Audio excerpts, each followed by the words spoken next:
How do you develop sabr? Step 1, uninstall TikTok.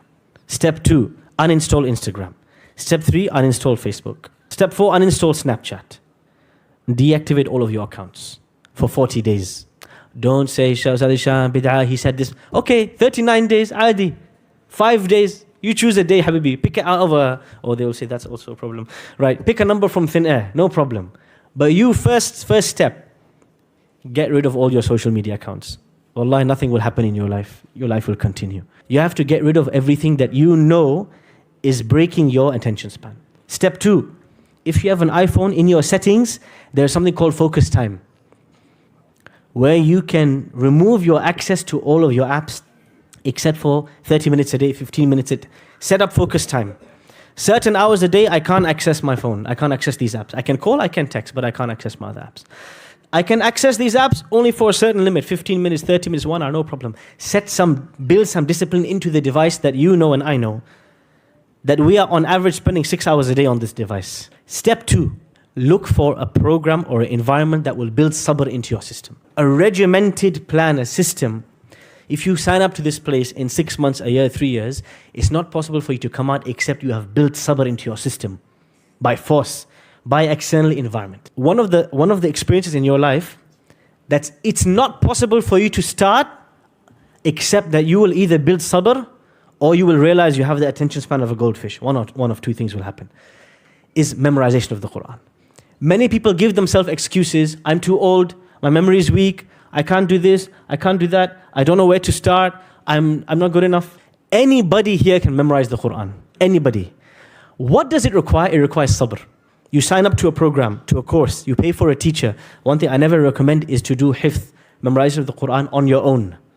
You need a partner, you need a teacher, you need a program. It builds accountability. Someone is there who's going to ask you, where's your memorization? And over 1 day, 2 day, 3 day, 4. The tricky thing about memorizing the Quran is that once you've memorized it, the discipline never stops. You have to revise it every day. So it builds discipline into your life. It builds discipline into your life. You cannot go a day without your revision. Otherwise you start to forget. So one of the greatest hacks, if you're not going to build a zawiyah, a special military school, you're not going to join martial arts, you're not going to do X, Y, is start the journey of memorizing the Quran, you and your family, and watch how you see sabr, it gets installed into your system and your family system by nature.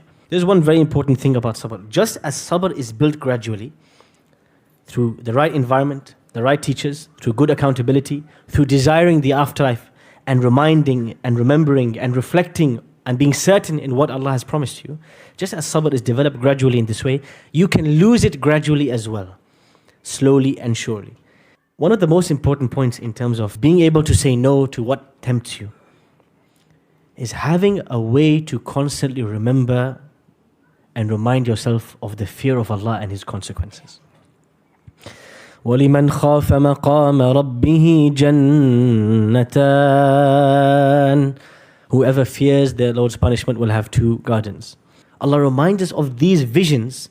He wants you to graphically envisage what is waiting for the people of the fire, because this is the only way for you to look at something delicious and say, no, it's not worth it for me because of what Allah has prepared for me. The other thing Ibn Qayyim mentions is having haya, having a bit of shame in front of Allah. And I've talked about this before. Remembering the blessings Allah has given you to remind you, how can I indulge in this? One of the most influential parts of saying no to something tempting is having and keeping close with good company.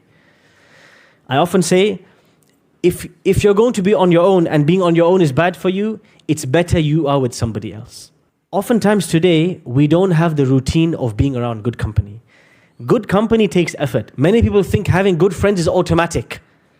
Yes, maybe in primary school, but after a certain age, you have to make an effort to see people, to visit them, to call them up, to check on them, to gift them, to go out with them. You have to develop these relationships. If you don't develop the relationships, the good company, it's very, very likely you will lose them, and you'll lose one of the greatest forms of sabr, which is al-musabara, having good companionship.